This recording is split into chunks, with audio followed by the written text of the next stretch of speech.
నా ఒక సొంత జిల్లా. గతంలో ఉమ్మడి నల్లగొండ జిల్లాలో నేను ఇక్కడ నల్లబండగూడెం అని కోదాడు పక్కన ఉన్నటువంటి గ్రామం మాది. అప్పుడు ఉమ్మడి నల్లగొండ జిల్లా. ఇప్పుడు కొత్త జిల్లాలో సూర్యాపేట జిల్లా. నేను అధ్యక్షుడు అయిన తర్వాత మొట్టమొదటి ఒక పర్యటన నల్గొండ సూర్యాపేట జిల్లాను పెట్టుకున్నాను. రాత్రి నా స్వగ్రామం నల్లబండగూడెంలో వసిస్తాను. రాత్రి అక్కడ ఒక నిద్ర చేసి తెల్లవారుజామునే కోదాడులో మేధావుల సమావేశం ఒకటి జరుగుతుంది. దాని తర్వాత మళ్ళీ హైదరాబాద్కు ప్రయాణం అవుతాం. ఈరోజు నల్గొండ జిల్లాలో గత ప్రభుత్వం 10 సంవత్సరాలు దాదాపు రేషన్ కార్డు పంచలేదు.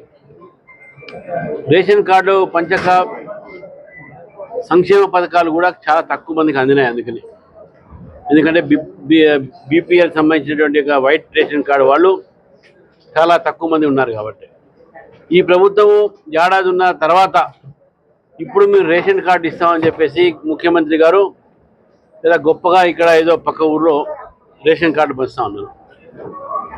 అది రేషన్ కార్డా, రేషన్ పత్రమా, ఎంతమందికి ఇస్తున్నారు రేషన్ కార్డులు, ఎవరికి ఇస్తున్నారు, మీ పార్టీ కార్యకర్తలకు ఇస్తున్నారా, మీ పార్టీలో ఉన్నటువంటి కొంతమంది ఈ దళారులు ఈ యొక్క రేషన్ కార్డుల దళారీ చేస్తున్నటువంటి వాళ్లకు చెప్పి ఇస్తున్నారా అని ఈరోజు భారతీయ జనతా పార్టీ మిమ్మల్ని ప్రశ్నిస్తోంది.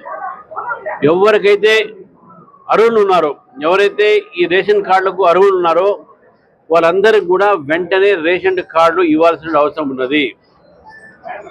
రేషన్ కార్డులు ఈరోజు లేక ఈ యొక్క ప్రాంతంలో ఉన్నటువంటి అనేక పేదవాళ్ళు, రాష్ట్రంలో ఉన్నటువంటి అనేక పేదవాళ్ళు రేషన్ షాప్లో వాళ్ళకు సరిగ్గా బియ్యం దొరక్క,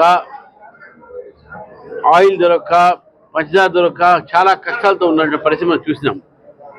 అంతేకాకుండా ఈ యొక్క రేషన్ కార్డు సంబంధించిన దాంట్లో 5 కిలోల బియ్యం ఏదైతే ఇస్తుందో ప్రభుత్వం, అది కేంద్ర ప్రభుత్వంలో ఉన్నటువంటి యొక్క నరేంద్ర మోదీ గారి ప్రభుత్వము దాదాపు 80 నుంచి 90% దాకా వారి నిధులు ఉన్నాయి. కాబట్టి రేషన్ కార్డు మీద నరేంద్ర మోదీ గారి బొమ్మ కూడా పెట్టాలని చెప్పేసి భారతీయ జనతా పార్టీ డిమాండ్ చేస్తూ ఉంది. రేషన్ కార్డు ఇవ్వడం సంతోషమే. ఇది కాక 42% రిజర్వేషన్లో, ఓబీసీ రిజర్వేషన్లో, స్థానిక సంస్థ ఎన్నికల్లో 10% ముస్లింలకు రిజర్వేషన్లు మీరు ఏదో చెప్తున్నారో 42% రిజర్వేషన్లు మీరు స్వాగతిస్తూ ఆ 42లో 10% ముస్లిం రిజర్వేషన్ని భారతీయ జనతా పార్టీ తీవ్రంగా మేము దాన్ని వ్యతిరేకిస్తున్నాం. ఈరోజు సూర్యాపేటలో భారతీయ జనతా పార్టీ కార్యాలయం ఇక్కడ మొదలైంది. మా జిల్లా అధ్యక్షురాలు శ్రీలతారెడ్డి గారు వారి అధ్యక్షతన ఈ యొక్క కార్యాలయం ఇక్కడ ఇప్పటి నుంచి పనిచేస్తుంది. మా సీనియర్ నాయకులు చాలామంది ఉన్నారు. సంకినేని వెంకటేశ్వరరావు గారు, వారు గతంలో ఎమ్మెల్యే, మరి జుట్టుకొండ సత్యనారాయణ గారు, వారు చైర్మన్గా ఉన్నారు.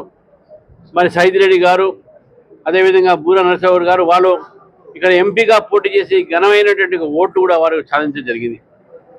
మనమోహన్ రెడ్డి గారు ఉన్నారు, పార్లమెంట్ కన్వీనర్. ఇక్కడ భారతీయ జనతా పార్టీ ఇక్కడ పెరుగుతున్నది. ఈ పెరుగుతున్నటువంటి యొక్క సమయంలో సూర్యాపేటలో ఈ కార్యాలయం రావడం అనేది, ఈ కార్యాలయం ద్వారా ఇక్కడి నుంచి కార్యాలయం రేపు జరగబోయేటటువంటి ప్రజా ఉద్యమాలకు, మా ప్రజా పోరాటానికి ఈ కార్యాలయం నుంచే రూపకల్పన జరగాలని చెప్పేసి ఈ కార్యాలయం ఓపెనింగ్ నాడు శ్రీలతారెడ్డి గారు ఇక అధ్యక్షతన వారు కూర్చుంటారు. కాబట్టి వారికి ప్రత్యేకమైనటువంటి శుభాకాంక్షలు తెలియజేస్తూ, మరి కార్యకర్తలు కూడా ఈ నూతన కార్యాలయం మీకు వచ్చింది కాబట్టి దీన్ని పూర్తిగా పార్టీ యొక్క పెరుగుదల కోసం వాడాలని చెప్పేసి కూడా మీ అందరినీ కోరుతాము.